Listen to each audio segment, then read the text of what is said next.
Hello and welcome to What's New in Creative Suite Design Premium CS5.5. My name is Terry White, Worldwide Design Evangelist for Adobe Systems, and it's my pleasure to walk you through some of the exciting new features in the new 5.5 release of Creative Suite.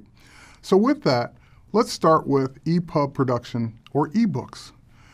EPUBs or ebooks is a market that is growing by leaps and bounds. Just by the end of 2010, it was predicted that this market had reached just under $1 billion. And by the end of 2015, it's slated to reach $2.8 billion. That's a huge market, and it's the shape of things to come. Luckily, for my designers out there using Creative Suite 5.5, you're at the forefront of this design process because you have the tools built into your Creative Suite that will enable you to create these publications with ease. Let's take a look. So for example, I'm going to go ahead and jump over to page 2. And on page 2, I have a multi-column layout that again works great for print. However, for an EPUB publication, this may not work so well because of the singular column format. But before we get to that, I noticed there's some text or something down there that I can barely see. So let's go ahead and zoom in on that. We'll just zoom it up to a full size so we can read it. And this is the copyright information. And you know what? I'd love to have that copyright information appear on the last page. So what I'm going to do is just put my cursor in that text, anywhere in that body of text. Doesn't have to be at the beginning or at the end. And then I'm going to go up to my edit menu, and I'm going to use a new command called place and link story. So when I do that, it gives me the standard placement cursor that you're used to when you're bringing in external content. However, in this case, we're using the same content that we already have in the publication. So with that, I'm going to jump to the end where I have a frame over here on the right-hand side. I'm just going to click. And of course, it places that text in the frame. And you're probably saying, how is that different than a copy and paste? Well, it's actually linked to the original. So for example, if I select that, and I go up and I choose Edit Original, what that will do is treat it like an embedded graphic or an embedded text. It takes me back to the original text. So if I make any changes to it, let's say we have to update our copyright. I know that never happens to you, but it happens to me all the time. Let's say I need to change that to 2011. Then what will happen is the minute I click out of that, if I go to my links panel will actually tell me that there is an outdated link. So if I bring up my links panel and scroll down, sure enough, there's an outdated link. And I can say, you know what? I can't remember where that is. Take me to it. And by the way, even if I didn't notice it on the links panel, InDesign is always keeping track of any potential problems down here in the status display. So I'm going to go ahead and say, take me to that area. It will jump to the last page, in this case, page 15, back where I originally put it, and saying this is the link that's out of date, because remember we changed it to 2011. I can now just simply update the link, and as many times as I place that throughout my entire publication, they would now all be up to date. So again, link text to make life easier, whether it's EPUBs or not, any publication where you have content that needs to be linked and updated throughout the publication regularly. So the next thing we're going to do is we're going to jump back over to page 2. So we will jump over to page 2 here and zoom back out. And again, on page 2, we have this multi-column format. And the multi-column format, great for print, but what happens when I want to send this over to a device that only works with basically single columns? What I can do is I can select this text, and now using the new article panel or articles panel, I can just simply drag this content into the articles panel, and it will prompt me to create a new article, which I will call TOC for Table of Contents. Now at this point, the table of contents is a selectable and inclusive article that's going to be in here. And so for example, I can select the other pieces of this. If we zoom in a little bit more, you'll be able to read that text. So we have a map. We have the Old Town text. I'm just holding down my Shift key, selecting these, and again, dragging them in to the same article layout. And again, it will continue to add on to that. So what I'm doing is basically, I'm telling the order of which I want things to be laid out in the EPUB publication on my devices. And you can, of course, do CSS and a lot of HTML programming, but this makes it simple for designers to dictate the order of which things will appear in their publications. Also, you'll notice that there's a checkbox, which means things can be chosen to be included for the EPUB or eliminated for the EPUB. So if you didn't want that particular article or particular graphics in your EPUB publication, just uncheck them from the articles thread. They'll still print, but they will not export out for EPUB. So with that, let's go ahead and jump over to another page here. And in this case, same thing. I want to take this Old Town text and I want to drag this in as a new article. And we'll call this Old Town. And now we have our Old Town text ready to go. One of the things that makes life a little bit more challenging in an EPUB publication is dealing with graphics that can be anywhere on the page in InDesign, but of course in an EPUB or ebook, they have to flow with the text. And InDesign has had a long-standing history of allowing you to do anchored objects, but anchored objects wasn't always easy, or at least not as easy as it is now in CS5.5. So with that, you notice that on this page I have an anchored object, and again, this is the traditional anchored object that we would see with the dashed line, letting us know that this object is anchored to this text. And it even gives me an icon of an anchor right above it. But if I click on the logo above, there is no anchor. So that means it's free floating, which is very okay or legitimate to do inside of an InDesign document for print, but that logo could end up anywhere in an EPUB publication, and we want it to stay with the text. So how do I anchor it now in InDesign CS 5.5? Well, it couldn't be easier. All I have to do is grab this little anchor icon or this little box and just drag this over to where I want it anchored with the text. So I'll put it right after the name of that particular establishment. And as you notice, as soon as I drag it over and let go, it anchors it. And again, easier. Couldn't be easier in InDesign CS 5.5 than it is by just drag and drop. So whenever you want to anchor an object, just drag the icon, the little blue square, over to the text that you want to anchor it to. So now let's go back to the page that I was working on with the articles. And you'll notice that we have this graphic, which is basically two graphics grouped together. Well, now I want to control the order of the graphic in conjunction with the text that's on the page. And once again, this is a perfect example of when you would want to anchor an object in InDesign CS 5.5. I can just drag the blue box up to the text or the paragraph that I want that image or those images to appear in front of. And just like that, it is now linked together. Wherever that text goes, the graphics will go with it. So now that we have those photographs anchored right before the last paragraph, the next thing I want to talk about is the actual tagging of the articles themselves as they go out to EPUB. In the previous versions of InDesign, whenever you would do your export for EPUB, all of your paragraph tags would have the P tag, which is standard for paragraphs. However, if you wanted to dictate in your publication what was a headline, what was an H1, what was an H2, you would normally have to go in and edit the code or edit the publication manually afterwards. Well, no longer is that the case, and we did it in InDesign CS 5.5 in an intuitive way, along with creating your styles for your paragraphs or your characters. So when I go into my paragraph styles and I double click on my header style, you'll notice that there's one additional element called export tagging. And when I click on export tagging, by default, it will use the automatic tagging. And again, it's just going to tag everything as a paragraph tag. However, I can now, for the header paragraph style, I can say that that is now an H1. So I will export that out as an H1 for EPUB and HTML. And if I go in and choose another style, I can make that my H2, my H3, so forth and so on. So that way, my paragraphs are not only styled in my print publication, but they're also styled in my EPUB publication as well. The next thing we're going to do is we're going to jump to the next page here.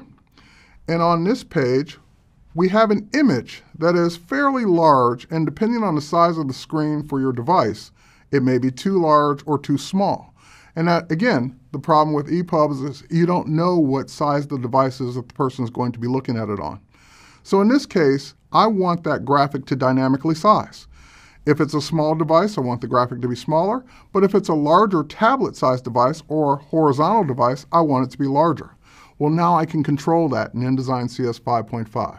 If I just click on the image, I can go up to my object menu, and in my object menu, I now have an option for Object Export Options.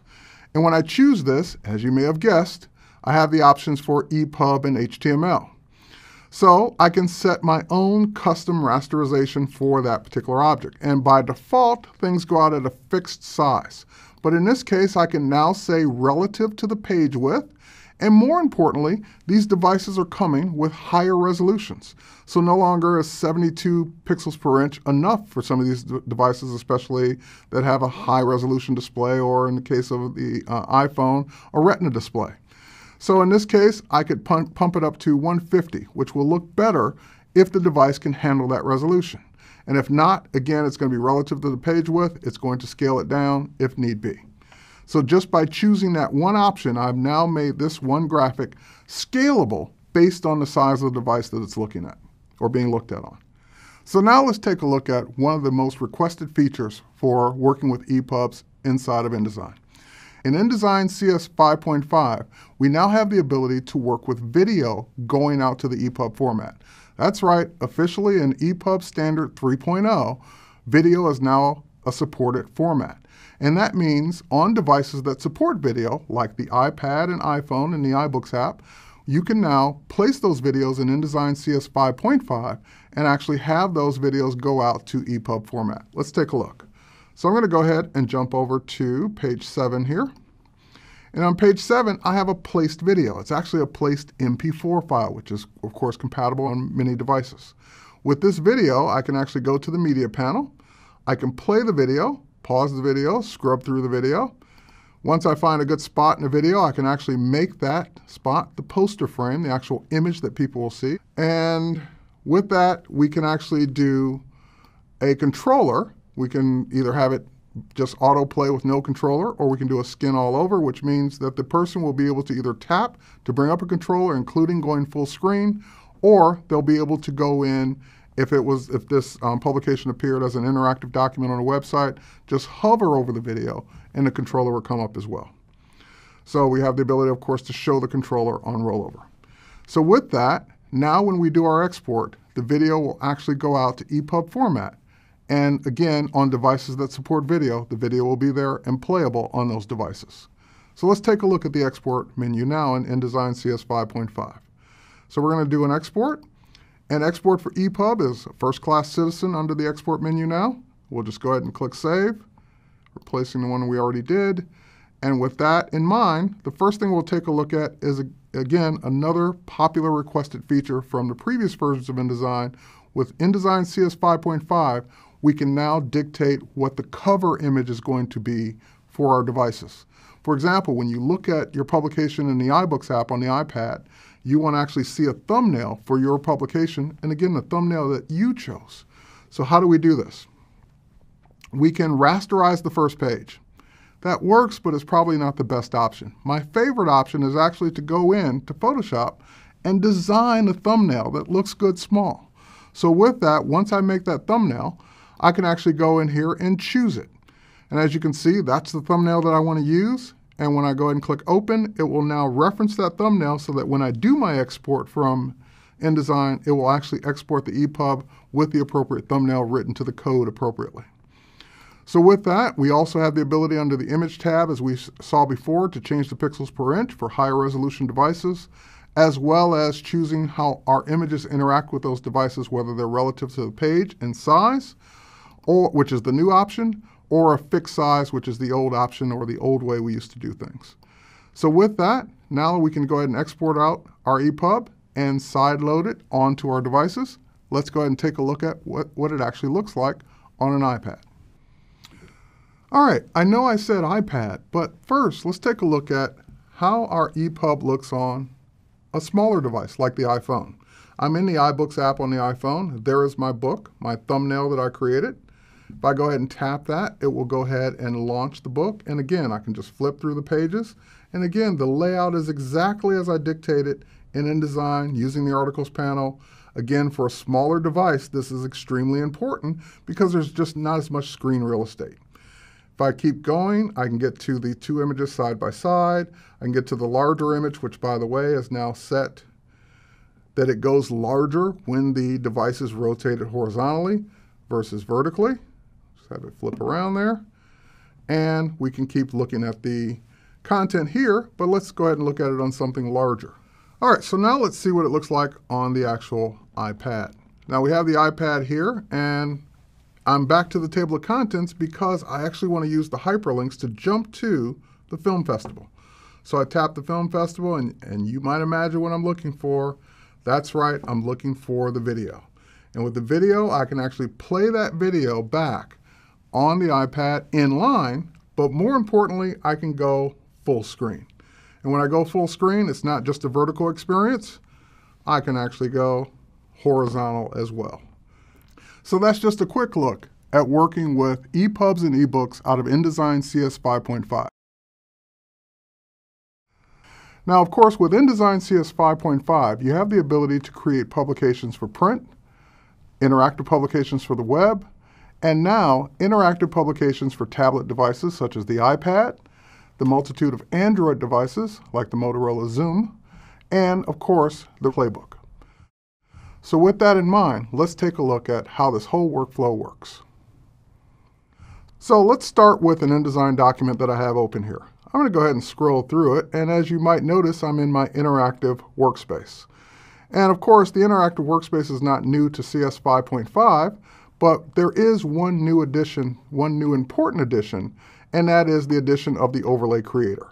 With the overlay creator, we can take objects that are seemingly static on the page, and we can turn those into interactive objects for tablet devices.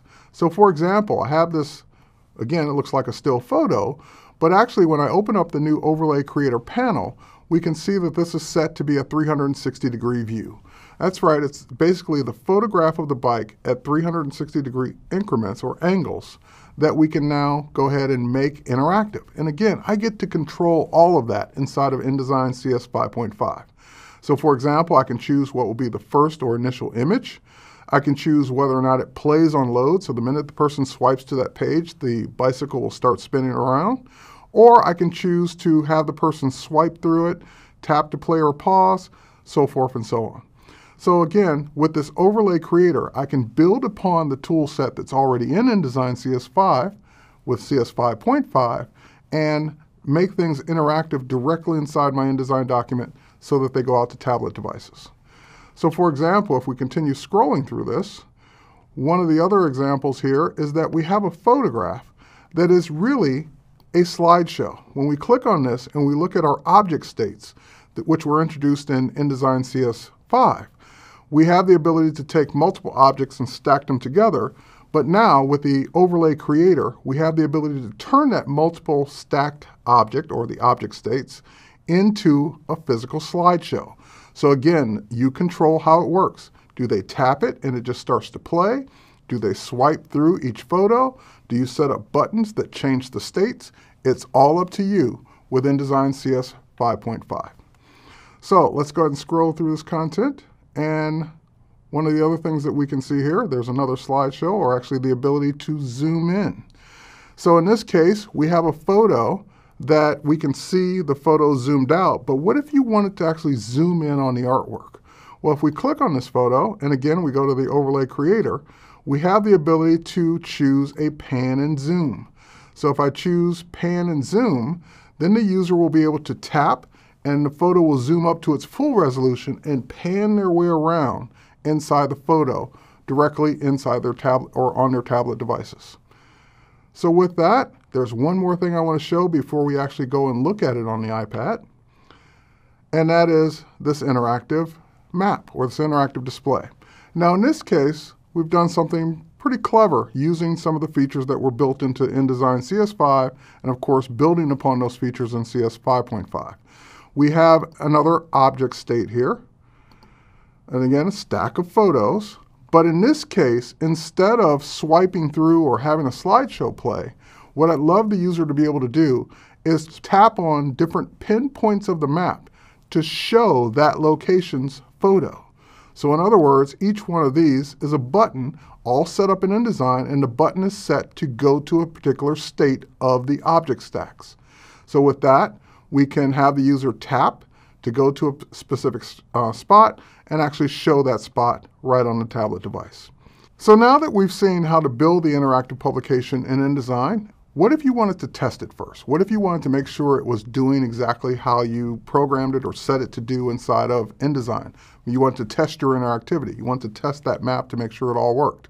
Well, instead of having to load it onto the device first to test it, we're introducing the Adobe Content Viewer for your desktop. So with that, I can go ahead and switch over to the Content Viewer. In the Content Viewer, you can just drag and drop your .folio file right into it, the one that you produced from InDesign, and your mouse becomes your finger at that point. So I can flick up to go to the next page. I can interact with that bicycle that we talked about, and so you can see it is a real 360-degree revolving bicycle. Also, if you have an internet feed, in this case I have an internet Twitter feed loaded on the right-hand side, so that will come in and allow me to test that as well. And again, we can flick up, we can play the video that was on this page here. And again, we have the ability to play that video in line or full screen. Let's go ahead and go up. And as we saw before, we have the ability to tap. And this was, again, just the slideshow that's playing automatically. And remember the pan and zoom? Well, we can click, zoom, and pan in on that photograph. So it's working exactly as I indicated from the InDesign document. We're able to test it first. So from here, I can actually tap the pinpoints so that we can see the images change from each tap on the map. So now that we've seen it in InDesign, we've built it in InDesign, we've seen it in the brand new Adobe Content Viewer.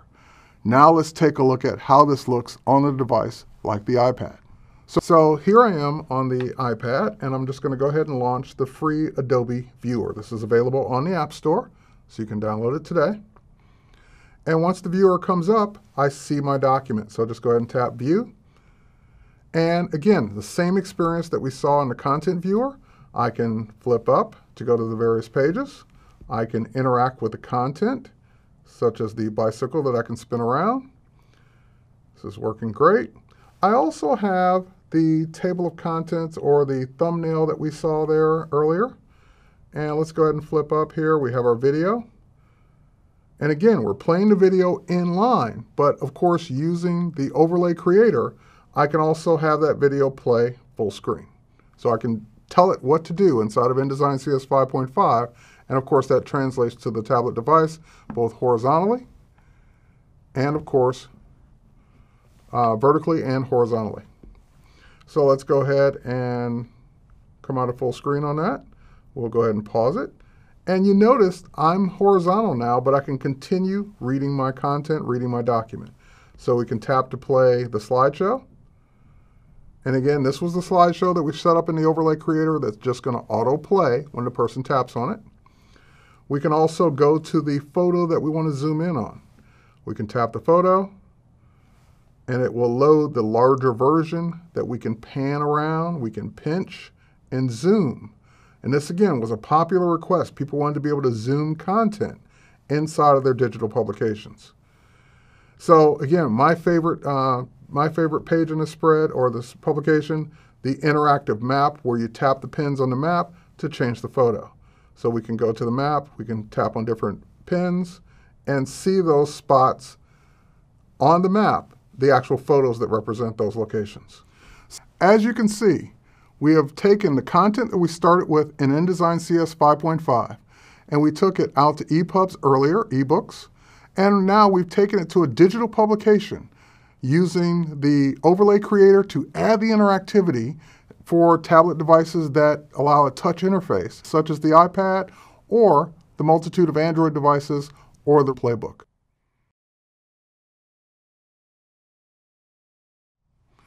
So now let's take a look at what's new in Adobe Creative Suite Design Premium CS 5.5 for people that are doing web design.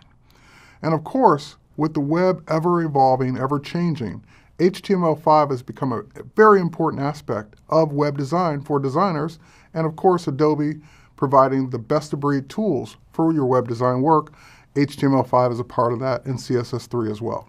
So let's take a look at some new things, especially for print designers who are making that transition over to the web, what it's like, or what would it be like to now do the kind of design work you probably always dreamed of doing for the web, but just it really wasn't technically possible until now.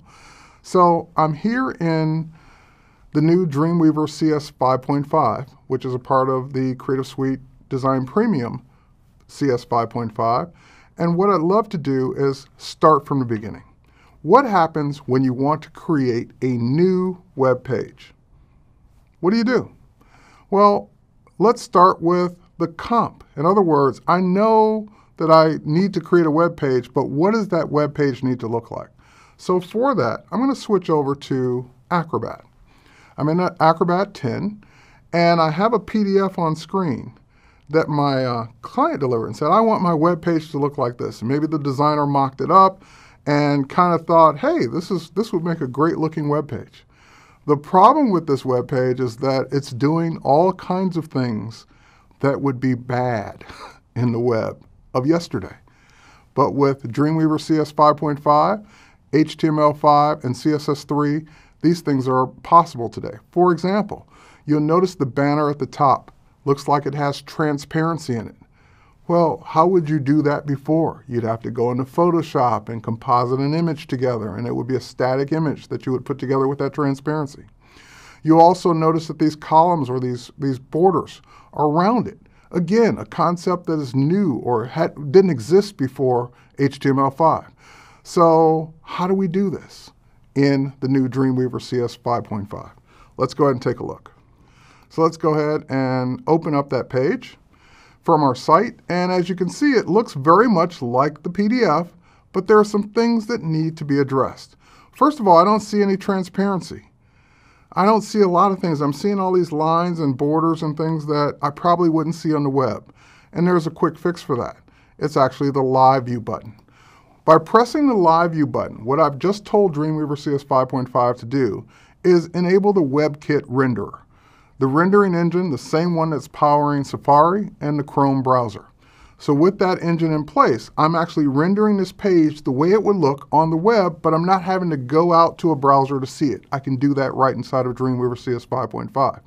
And more importantly, because of the WebKit engine, I'm able to see the latest and greatest HTML5 and CSS3 live inside of Dreamweaver. So I'm seeing the transparency, I'm seeing the rollovers, I'm seeing everything the way it would look on the web. So this is actually live text, just like it would be on the web. So that's not an image, that's not Photoshop, it's actually live text in HTML5. So now we have some text here that's on a white background. What I'd love to do is make the background for this text transparent. So with that, I'll go ahead and click on the element for that particular text. I'll bring up my CSS styles panel. And with that, I'll go to the element that controls that particular, or the properties that control that particular element. And I can see that that particular element is set to white. So I'll go ahead and click on it. And of course, I can choose whatever color I want, and that is the way we would have done it in the past. But now I have more options in HTML5. So for example, I can click the little flyout menu here. And one of the things I can enable is the brand new not only RGB, but RGBA or RGB alpha support. And alpha, for those of you who are video people, you would know the term alpha channel, or Photoshop users would know the term alpha channel as transparency. So when I enable RGBA, then I can pick whatever color I want. And not only does it change it to that color, but it also gives me of course, the red, green, and blue values, and you notice that there's a (1) after it for 100%. That's the transparency value. So if I go ahead and change that 1 to, let's say, 0.6 to make it 60% opacity or opaque, then I get that as my background. So very cool to be able to do this. Now, I've gone ahead and tabbed down to the next element in my CSS properties. And what I'd love to do is change the border radius. In other words, border radius is a new element in HTML5 and CSS3, and I can now implement that right here inside of Dreamweaver CS5.5. So we'll just go ahead and start typing border radius. We'll tab over and just tell it how much you want to round those corners. So I'll say by 10 pixels, and I get a 10 pixel rounded corner. Now last but not least, over here on the right hand side, I'll move the panel out of the way so you can see it, we have this wine testing area. And again, in the past, you'd have to do that as a graphic and drop it on the page. But in HTML5, CSS3, and of course Dreamweaver CS5.5, this is live. So this text is actually an element that we can now go in and change right here inside of Dreamweaver CS5.5. So if I right-click on that element and say Go to Code, it will take me over to the coding panel for the CSS style sheet for this particular page.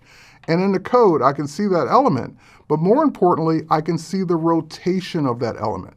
So all I have to do to change the rotation, again, since we're looking at this in the WebKit engine, I would just change the rotation here to what I wanted it to be. So let's say I want it to be 45 degrees so we can see a nice change there. And if we move over so we can actually see it and move the panel, we can see that that has now changed to 45 degrees. Here we'll change it back so you can see it better. Once again, we started with 20 degrees. If we change it to 45, we can see that it is actually rotating the text live on the page. And again, we're just changing the CSS3 properties inside of Dreamweaver CS5.5. Okay, let's take a look at one more aspect of this page, and that is the video. So as you can see, we have video, and this is actually HTML5 video. So using the video tag in HTML5, we can author this directly inside of Dreamweaver CS5.5. But there's actually something that's even more important than working with the native video, and that is how will this look on multiple devices, multiple screens. So let's go ahead and put away the CSS panel for a moment here. And what I'm going to do is click on the multi-screen button.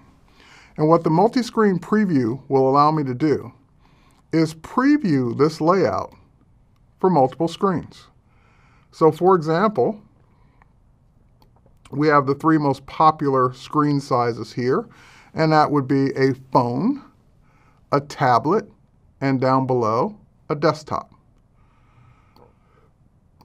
Now, when you think about your design, how should your design look on each one of these screens? Well, if we look at the desktop design, of course, it should be everything. It should be the exact representation of the HTML5 page that you laid out. However, when you go to a tablet, the tablet screen is not going to be as large as your desktop screen. So in this case, things are starting to fall off. The user would have to scroll back and forth. We don't want that to happen. And it gets even worse when we go down to the size of a phone, because we don't want the user to have to scroll too far vertically, and we don't want the user to have to scroll horizontally at all. It's just bad design. So how can we solve this problem without having to design three separate pages? We can do it with Dreamweaver CS5.5, the new multi-screen preview, and media queries, which will allow me to attach a CSS3 style sheet to each one of these displays. So let's go to our media queries. The first thing I want to do is write the queries to the document. Then I want to add one for each one. So I want to say, for my desktop, it will have a minimum width of 801 pixels. So that means if it's 801 pixels or wider, it will be most likely a desktop viewer. And for that, I'm going to go ahead and say that it's going to use the CSS style sheet called large, because it's a large display. Next, we'll add another media query called tablet. But this time, I don't want to set a minimum. I want to set a maximum. I want to say that, hey, if it's 800 pixels wide, it's a tablet. If it's larger than that, it must be a desktop. So we'll go ahead and choose the CSS style sheet for working with a tablet. Last but not least, we'll add one more, and that's going to be the one for a phone. So if it's a phone device, and the multiple or the maximum width for that is going to be 400 pixels. Again, we'll choose the CSS style sheet for a phone or mobile. Now when we click OK, we'll get a much different experience for each one of those devices. If we look at the phone, that looks like a mobile app almost, but it's the exact same web content sized appropriately for a phone. If we look at the tablet, again, using the CSS3 properties, the video gets larger, the content gets wider, but it's, again, appropriate for a tablet. And last but not least, of course, the desktop doesn't change because it is, in fact, larger than the 800 pixels wide. So with that, you have now seen how designers can get started with Dreamweaver CS5.5 and take advantage of the latest web technologies inside your Creative Suite Design Premium, CS5.5, and of course Dreamweaver CS5.5 to author in HTML5, CSS3 for the desktop, tablet, and mobile devices. Thank you, and my name is Terry White. Thanks for watching.